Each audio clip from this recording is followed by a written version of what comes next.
Durante 25 anos, pessoas desapareceram sem deixar vestígios nas estradas da Escócia, e ninguém sabia o porquê.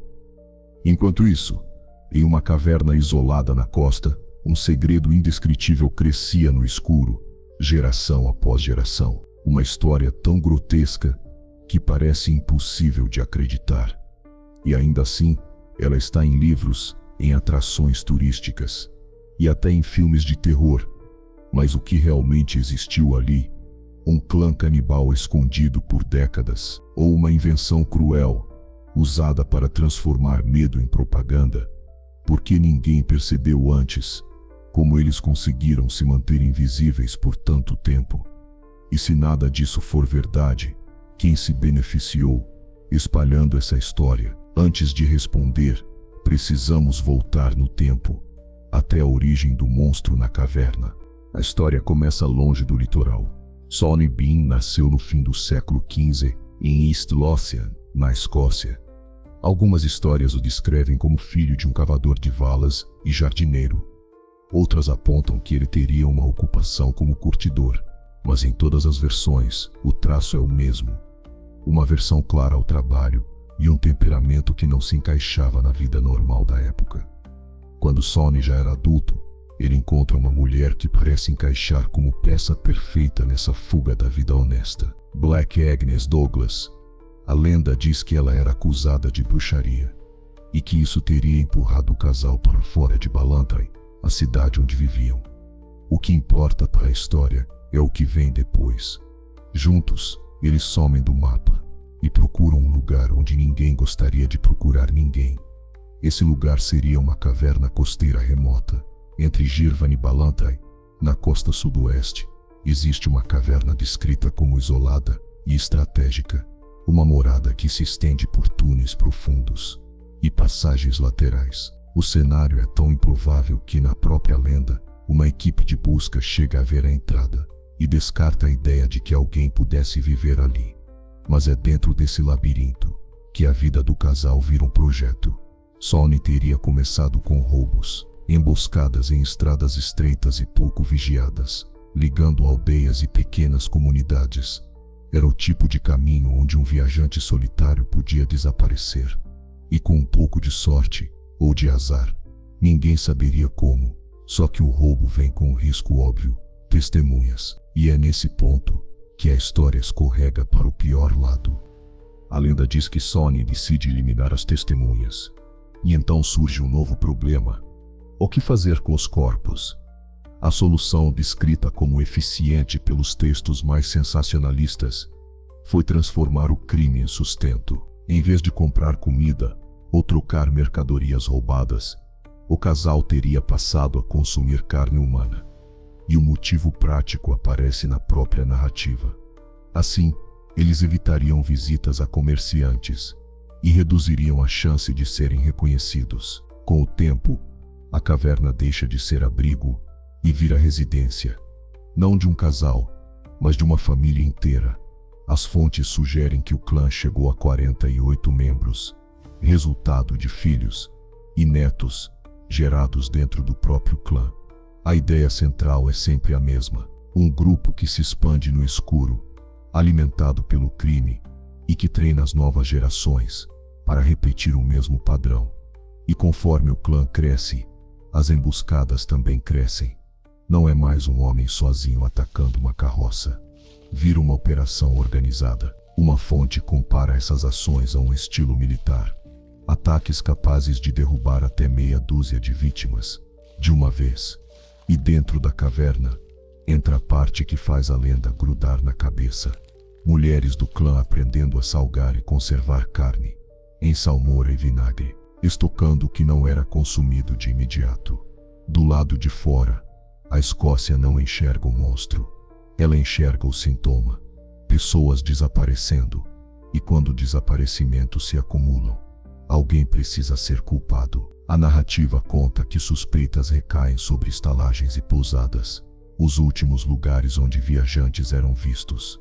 Em consequência, inocentes teriam sido acusados, condenados e enforcados, mesmo sem confissão. Um detalhe que reforça o clima de histeria e desespero. E então vem a cena que funciona como o erro fatal do clã. O ataque ao casal voltando de uma feira.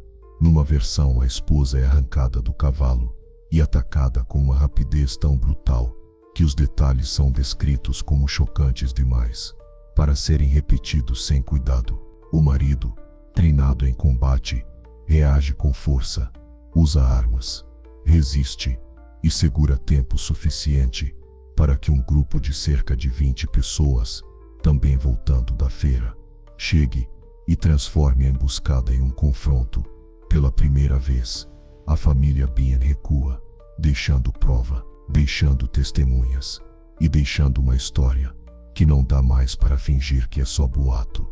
Se o clã passou 25 anos invisível, o que exatamente mudou naquela noite? E por que, a partir dali, o caso teria saído das mãos das aldeias e ido parar nos ouvidos de um rei? O sobrevivente não leva apenas um relato. Ele leva um padrão. Depois do ataque na estrada, ele é conduzido até Glasgow e seu depoimento chega ao magistrado-chefe. E é ali que a lenda diz que tudo começa a se encaixar de um jeito assustador. Desaparecimentos antigos, restos humanos encontrados na costa, boatos que nunca tinham sido provados. E agora, uma descrição viva, direta, de gente surgindo da escuridão para atacar como predadores. Para uma autoridade local, isso deixa de ser superstição, vira uma ameaça concreta, algo que precisa ser parado. É nesse ponto que entra a figura do rei. As fontes variam no nome.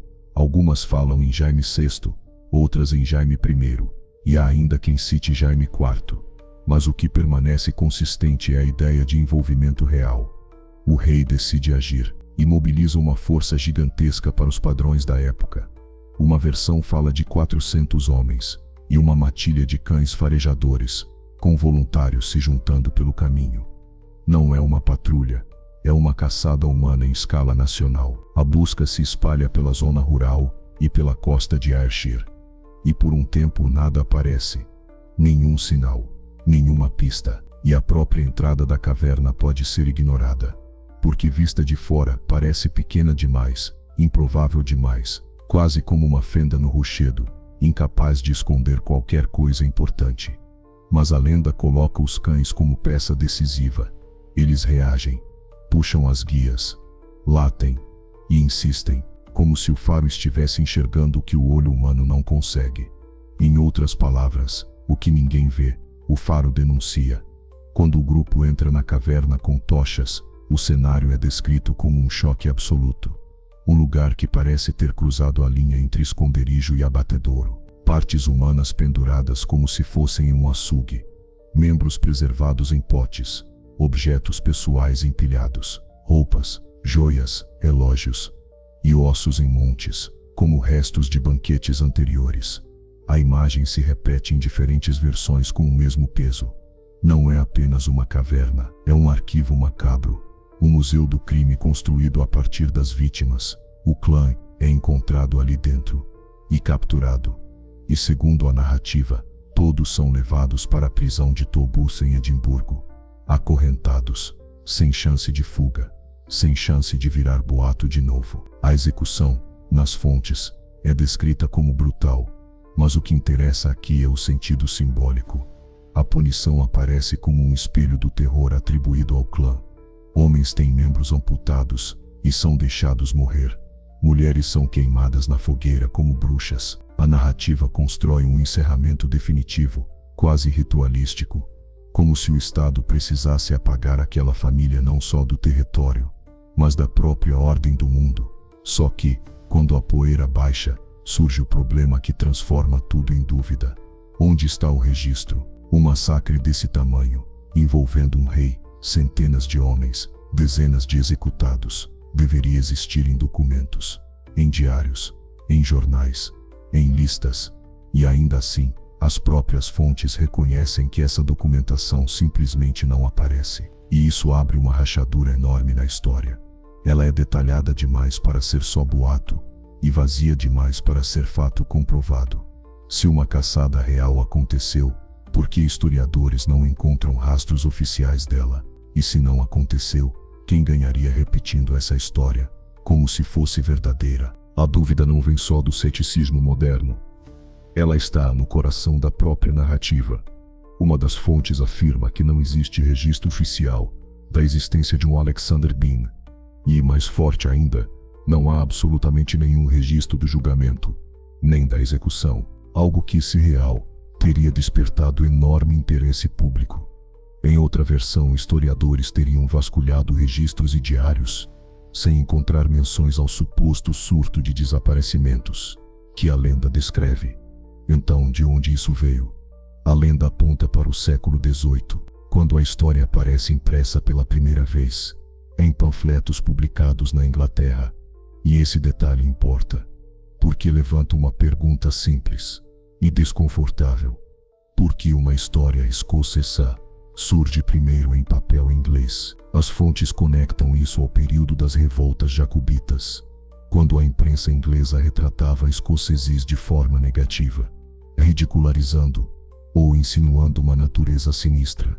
Nesse contexto, um conto sobre um clã canibal seria uma bomba perfeita, simples, chocante e fácil de espalhar. É nesse ponto que entra a leitura política.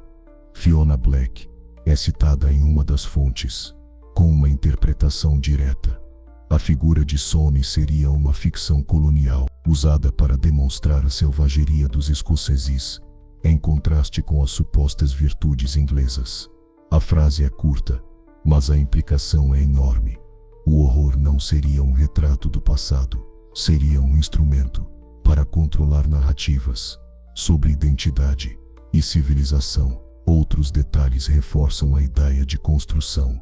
Há especulações de que Danielle Defoe possa ter escrito a história, e existe também o questionamento da própria parceira, Agnes Negra, um nome que aparece associado a uma figura histórica real.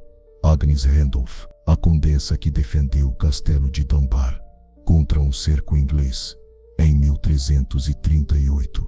Para alguns, misturar esse nome com uma lenda macabra seria uma forma de difamar uma heroína e transformar orgulho em vergonha. Até o cenário pode ter sido ajustado com o tempo.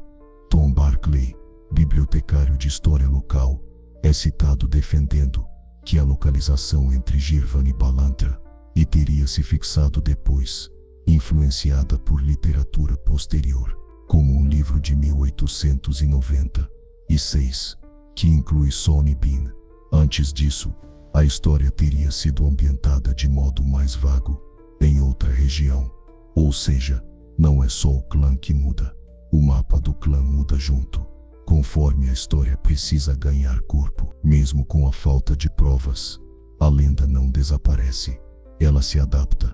Um exemplo é o Edinburgh Dungeon, que mantém uma atração dedicada a Sonny Bean, e que, segundo a fonte, costuma ficar entre as 3 mais populares. Entre visitantes, pessoas que nunca ouviram falar da história saem chocadas, como se tivessem descoberto um segredo proibido. Da Escócia, o entretenimento aqui vira combustível para manter o mito vivo, e existe um caminho ainda mais direto para o terror moderno: o cinema. Uma das fontes afirma que Wes Craven leu um artigo sobre Sonny Bean na Biblioteca de Nova York e usou isso como inspiração para o filme de 1977, Viagem Maldita. A história de uma família isolada, deformada pelo tempo e pela violência, atacando viajantes, vira roteiro, vira imagem, vira franquia e depois influencia outros clássicos. O mito, mesmo sem prova, ganha carne nova a cada geração. Mas por que essa história pega tão bem? As fontes sugerem que ela se encaixa numa tradição maior: contos populares sobre fome, banditismo e canibalismo que atravessam séculos.